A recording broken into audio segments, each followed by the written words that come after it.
फिर से स्वागत है। आपके साथ मैं हूँ शिखा। आज कहानी लाई हूँ मुंशी प्रेमचंद जी द्वारा लिखी गई पशु से मनुष्य।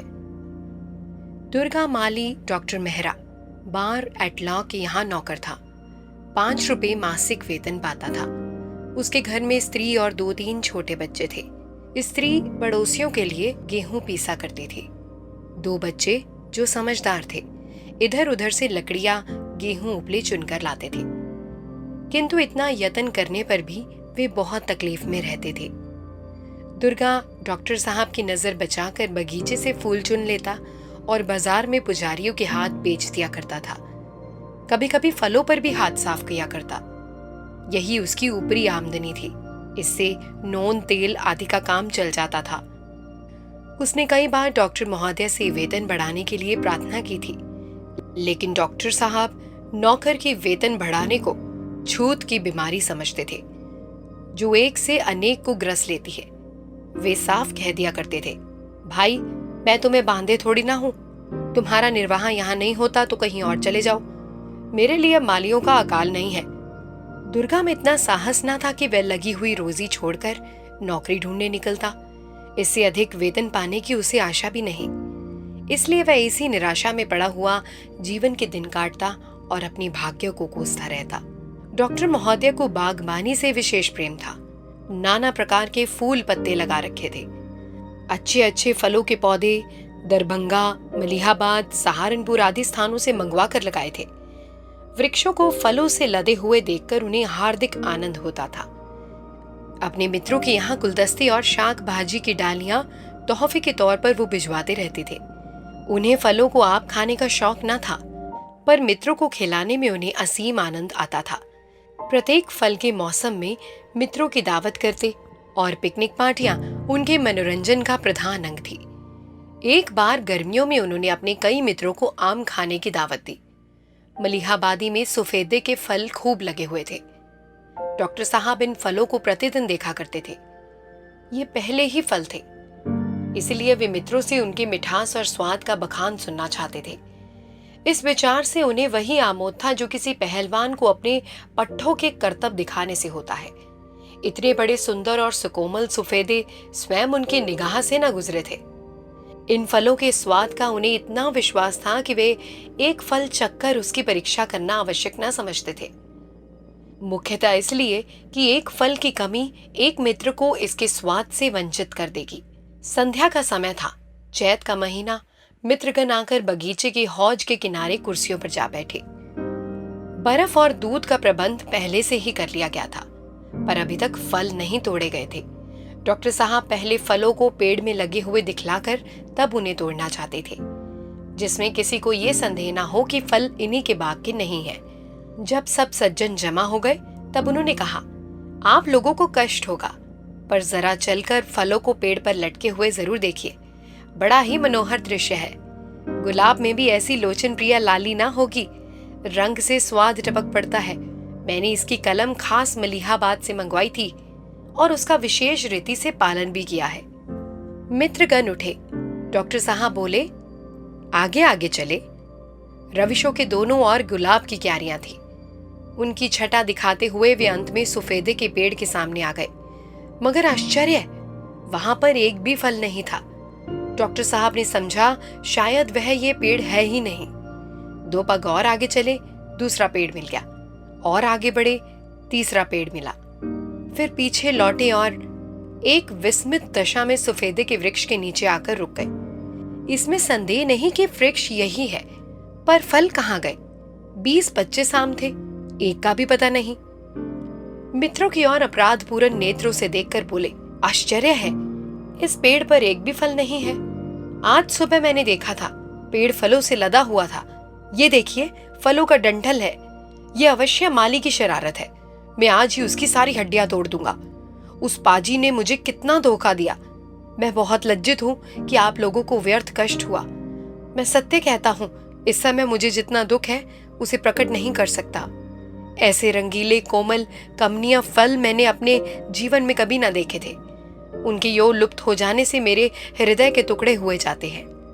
ये कहकर वे निराश होकर कुर्सी पर बैठ गए। मित्रों ने सांत्वना देते हुए कहा, नौकरों का सब जगह यही हाल है। ये जाति ही पाजी होती है। आप हम लोगों के कष्ट का खेद ना करें। ये सफेदे न सही दूसरे फल सही। एक सज्जन ने कहा, साहब मुझे तो सब आम एक से ही मालूम होती है। सफेदे, मोहनभोग, लंगड़े, बंबई, फजली, दशहरी, इनमें कोई भेद ही नहीं मालूम होता। न जाने आप लोगों को कैसे उनके स्वाद में फर्क मालूम होता है। दूसरे सज्जन भी बोले, यहाँ भी वही हाल है। इस समय जो फल मिले वही मंगवाइए, जो गए उनका अफसोस क्या। डॉक्टर साहब ने व्यथित भाव से कहा, आमों की क्या कमी है, सारा बाग भरा पड़ा है। खूब शौक से खाइए और बांधकर घर भी ले जाइए। वे हैं और किस लिए, पर वह रस और स्वाद कहाँ। आपको विश्वास न होगा, उन सफेदों पर ऐसा निखार था कि सेब मालूम होते थे। सेब भी देखने में ही सुंदर होता है, उसमें वह रुचिवर्धक लालित्य, वह सुधा में मृदुता कहाँ। इस माली ने आज वह अनर्थ किया है कि जी चाहता है कि नमक हराम को गोली मार दूं। इस वक्त सामने आ जाए तो अधमुआ कर दूं। माली बाजार गया हुआ था। डॉक्टर साहब ने साइज से कुछ आम तुड़वाए। मित्रों ने आम खाए, दूध पिया और डॉक्टर साहब को धन्यवाद देकर अपने अपने घरों की राह ली। लेकिन मिस्टर मेहरा वहां हौज के किनारे हाथ में हंटर लिए माली की बाट जोते रहे। आकृति से जान पड़ता था मानो साक्षात क्रोध मूर्तिमान हो गया था। कुछ रात गए दुर्गा बाजार से लौटा। वह चौकन्नी आंखों से इधर उधर देख रहा था। जैसे ही उसने डॉक्टर साहब को हौज के किनारे हाथ में हंटर लिए बैठे देखा, उसके होश ही उड़ गए। समझ गया कि चोरी पकड़ ली गई है। इसी भय से उसने बाजार में खूब देर की थी। उसने समझा था डॉक्टर साहब कहीं सैर करने गए होंगे। मैं चुपके से कटहल के नीचे अपनी झोपड़ी में जा बैठूंगा। सवेरे कुछ पूछताछ हुई भी तो मुझे सफाई देने का अवसर मिल ही जाएगा। कह दूंगा, सरकार मेरे झोपड़े की तलाशी ले ले।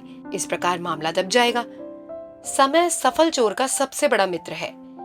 एक एक क्षण उसे निर्दोष सिद्ध करता जाता है, किंतु जब वह रंगे हाथों पकड़ा जाता है तब उसे बच निकलने की कोई राह नहीं रहती। रुधिर के सूखे हुए धब्बे रंग के दाग बन सकते हैं, पर ताजा लोहू आप ही आप पुकारता है। दुर्गा के पैर थम गए, छाती धड़कने लगी। डॉक्टर साहब की निगाह उस पर पड़ गई थी। अब उल्टे पांव लौटना व्यर्थ था।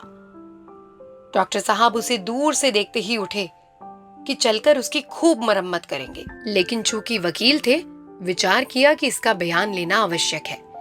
इशारे से निकट बुलाया और पूछा, सफेदे के पेड़ में कई आम लगे हुए थे, एक भी नहीं दिखाई देता, कहां गए? दुर्गा ने निर्दोष भाव से उत्तर दिया, हुजूर अभी मैं बाजार गया हूं, तब तक तो सब आम लगे हुए थे। इतनी देर में कोई तोड़ ले गया हो तो मैं कह नहीं सकता। तुम्हारा किसी पर संदेह है? सरकार अब मैं किसे बताऊं, इतने नौकर चाकर हैं, न जाने किसकी नीयत बिगड़ी हो। मेरा संदेह तुम्हारे ऊपर है। अगर तोड़ कर रखे हो तो लाकर दे दो, या साफ साफ कह दो कि मैंने तोड़े हैं, नहीं तो मैं बुरी तरह से पेश आऊंगा। चोर केवल दंड से नहीं बचना चाहता, वह अपमान से भी बचना चाहता है।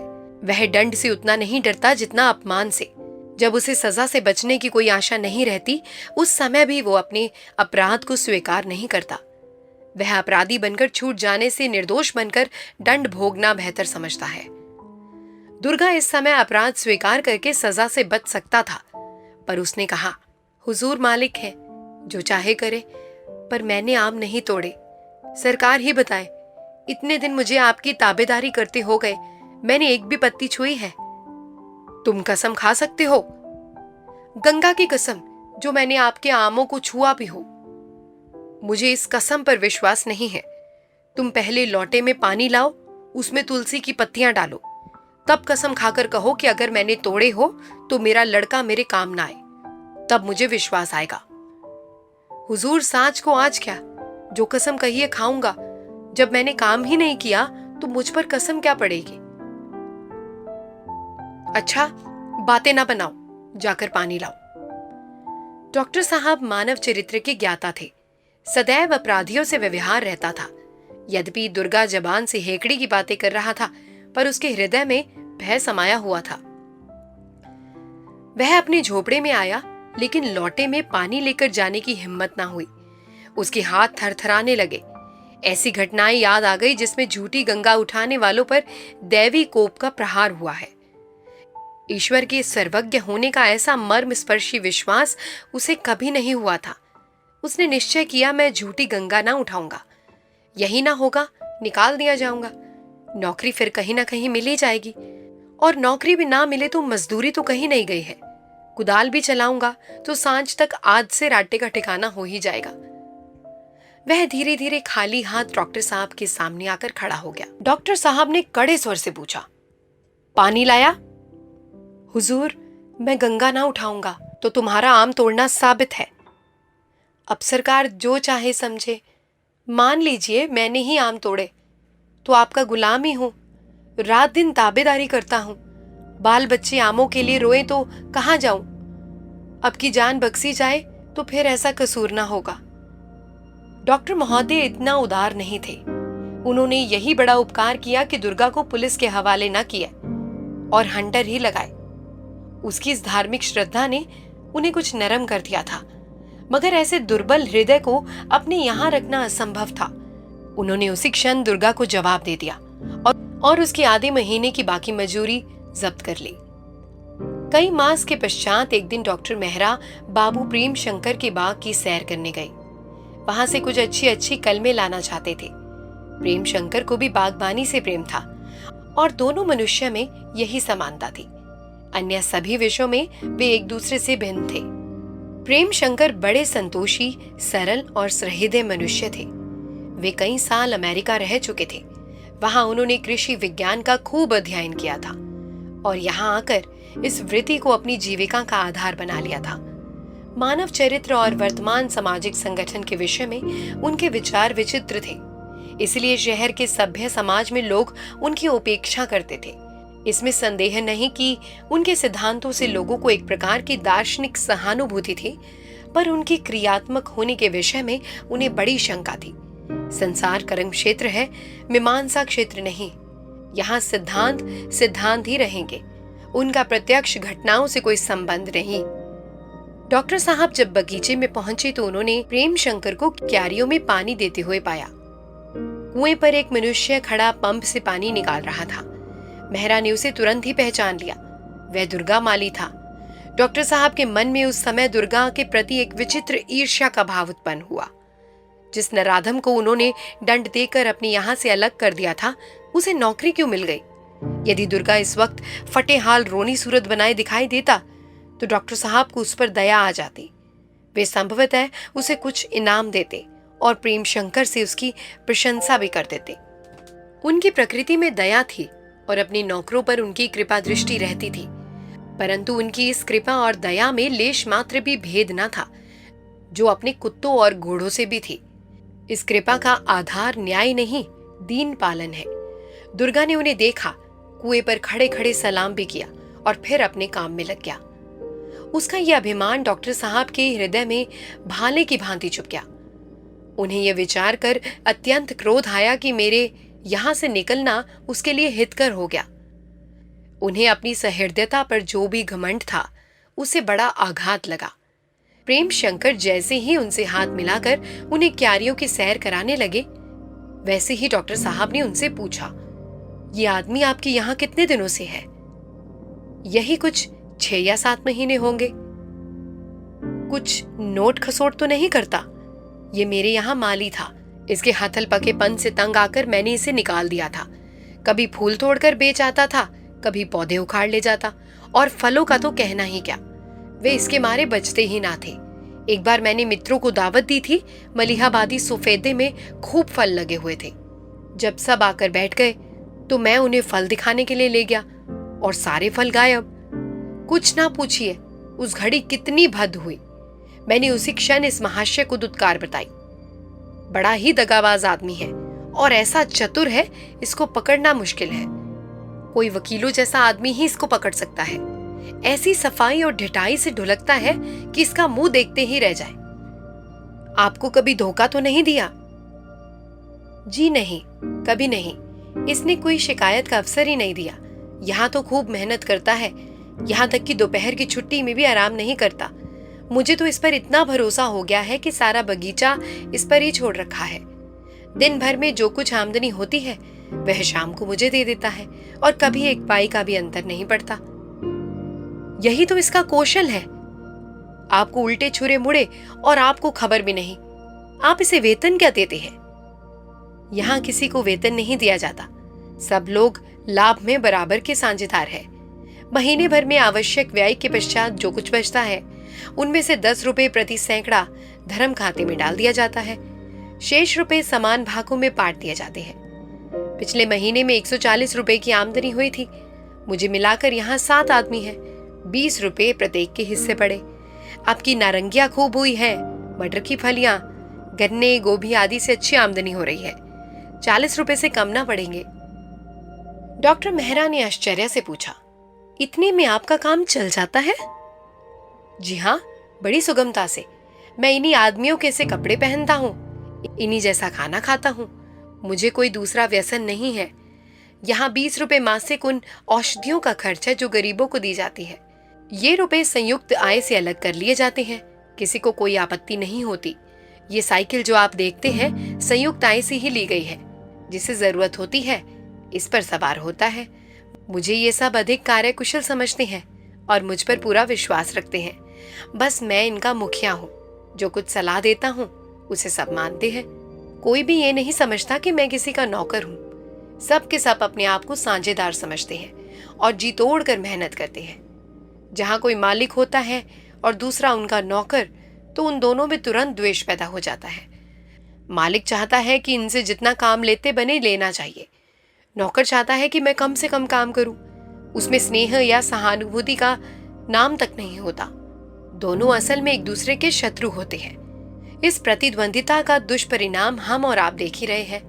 मोटे और पतले आदमियों के पृथक पृथक दल बन गए हैं और उनमें घोर संग्राम हो रहा है। कल चिन्हों से ज्ञात होता है कि ये प्रतिद्वंदिता अब कुछ ही दिनों की मेहमान है। इसकी जगह अब सहकारिता का आगमन होने वाला है। मैंने अन्य देशों में इस घातक संग्राम के दृश्य देखे हैं और मुझे घृणा हो गई है। सहकारिता ही हमें इस संकट से मुक्त कर सकती है। तो ये कहिए कि आप सोशलिस्ट हैं। प्रेमशंकर, जी नहीं, मैं सोशलिस्ट या डेमोक्रेट कुछ भी नहीं हूं। मैं केवल न्याय और धर्म का दीन सेवक हूं। मैं निस्वार्थ सेवा को विद्या से श्रेष्ठ समझता हूं। मैं अपनी आध्यात्मिक और मानसिक शक्तियों को धन और वैभव का गुलाम नहीं बनाना चाहता। मुझे वर्तमान शिक्षा और सभ्यता पर विश्वास नहीं। विद्या का धर्म है आत्मिक उन्नति का फल उदारता, त्याग, सदिच्छा, सहानुभूति, न्यायप्रियता और दयाशीलता। जो शिक्षा हमें निर्बलों को सताने के लिए तैयार करे, जो हमें धरती और धन का गुलाम बनाए, जो हमें भोग विलास में डुबाए, जो हमें दूसरों का रक्त पीकर मोटा होने का इच्छुक बनाए, वह शिक्षा नहीं है।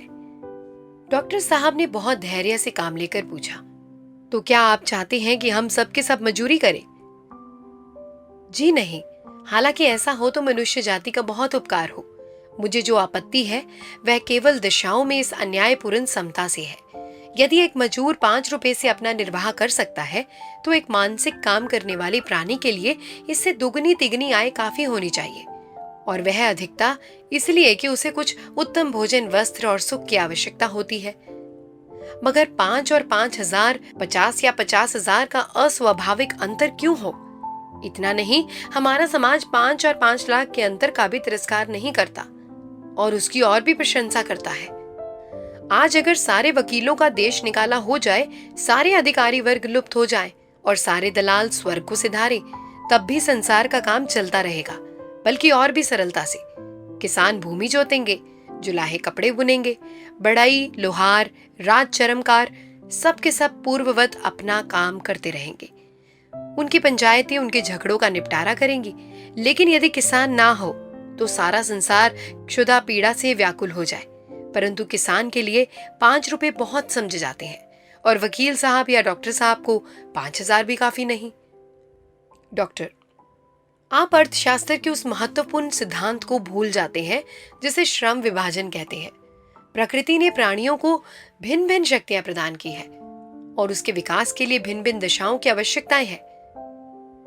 मैं ये कब कहता हूं कि प्रत्येक मनुष्य को मजदूरी करने पर मजबूर किया जाए? नहीं, जिसे परमात्मा ने विचार की शक्ति दी है वह शास्त्रों की विवेचना करे, जो भावुक हो वह काव्य की रचना करे, जो अन्याय से घृणा करता हो वह वकालत करे। मेरा कथन यह है कि विभिन्न कार्यों की हैसियत में इतना अंतर नहीं रहना चाहिए। मानसिक और औद्योगिक कामों में इतना फर्क न्याय के विरुद्ध है। डॉक्टर मेहरा अधीर हो उठे, बोले, महाशय, समाज संगठन का ये रूप देवलोक के लिए चाहे उपयुक्त हो, पर भौतिक संसार के लिए और इस भौतिक काल में वह कदापि उपयोगी नहीं हो सकता। प्रेमशंकर, केवल इसी कारण से अभी तक धनवानों का, जमींदारों का और शिक्षित समुदाय का प्रभुत्व जमा हुआ है, पर इसके पहले भी कई बार इस प्रभुत्व को धक्का लग चुका है और चिन्हों से ज्ञात होता है कि निकट भविष्य में फिर इसकी पराजय होने वाली है। कदाचित वह हार निर्णयात्मक होगी। समाज का चक्र साम्य से आरंभ होकर फिर साम्य पर ही समाप्त होता है। किंतु हमारी आंखें अधिकार और प्रभुता के मद में ऐसी भरी हुई है कि हमें आगे पीछे कुछ नहीं सूझता। चारों ओर से जनतावाद का घोर नाद हमारे कानों में आ रहा है, पर हम ऐसे निश्चिंत हैं मानो वह साधारण मेघ की गर्ज है। हम अभी तक उन्हीं विद्याओं और कलाओं में लीन हैं जिनका आश्रय दूसरों की मेहनत है। हमारे विद्यालयों की संख्या बढ़ती जाती है, हमारे वकील खाने में पांव रखने की जगह तक नहीं। गली गली फोटो स्टूडियो खुल रहे हैं, डॉक्टरों की संख्या मरीजों से भी अधिक हो गई है, पर अब तक हमारी आंखें नहीं खुलती। हम इस अस्वाभाविक जीवन, इस सभ्यता के तिलिस्म से बाहर निकलने की चेष्टा नहीं करते। हम शहरों में कारखाने खोलते फिरते हैं इसलिए कि मजदूरों की मेहनत से मोटे हो जाए। 30 रुपए और 40 रुपए सैकड़े लाभ की कल्पना करके फूले नहीं समाते, पर ऐसा कहीं देखने में नहीं आता कि किसी शिक्षित सज्जन ने कपड़ा बुनना या जमीन जोतना शुरू किया है। यदि कोई दुर्भाग्यवश ऐसा करे तो उसकी हंसी उड़ाई जाती है। हम उसी को मान प्रतिष्ठा के योग्य समझते हैं जो तकिया गद्दी लगा के बैठा हो, हाथ पैर ना हिलाए और लेन देन पर, सूद बट्टे पर लाखों के वारे न्यारे करता हो। यही बातें हो रही थी कि दुर्गा माली एक डाली नारंगिया, गोभी के फूल, अमरूद, मटर की फलियां आदि सजा कर लाया और उसे डॉक्टर साहब के सामने रख दिया। उसके चेहरे पर एक प्रकार का गर्व था, मानो उसकी आत्मा जागृत हो गई है। वह डॉक्टर साहब के समीप एक मोटे मोड़े पर बैठ गया और बोला, हुजूर को कैसी कलमे चाहिए? आप बाबूजी को एक चिट पर उनके नाम लिखकर दे दीजिए, मैं कल आपके मकान पर पहुंचा दूंगा। आपके बाल बच्चे तो अच्छी तरह हैं? डॉक्टर साहब ने कुछ सकुच आकर कहा, हाँ, लड़के अच्छी तरह हैं। तुम यहाँ अच्छी तरह हो? हाँ जी, आपकी दया से बहुत आराम से हूं। डॉक्टर साहब उठकर चले तो प्रेमशंकर उन्हें विदा करने के साथ साथ फाटक तक आए। डॉक्टर साहब मोटर पर बैठे तो मुस्कुराकर प्रेमशंकर से बोले, मैं आपके सिद्धांतों का कायल नहीं हुआ, पर इसमें संदेह नहीं कि आपने एक पशु को मनुष्य बना दिया। यह आपके सत्संग का ही फल है। लेकिन क्षमा कीजिएगा, मैं फिर भी कहूंगा कि आप इससे होशियार रहिएगा। यूजेनिक्स अभी तक किसी ऐसे प्रयोग का आविष्कार नहीं कर सका है जो जन्म के संस्कारों को मिटा दे। तो दोस्तों, ये थी मुंशी प्रेमचंद जी द्वारा लिखी गई कहानी पशु से मनुष्य। आपको ये कहानी कैसी लगी हमें कमेंट्स में जरूर बताइए। हमारे चैनल को सब्सक्राइब भी कीजिए ताकि और अच्छी कहानियां आपके लिए हम लेकर आते रहें। अगली कहानी के साथ जल्द मिलेंगे, तब तक के लिए धन्यवाद।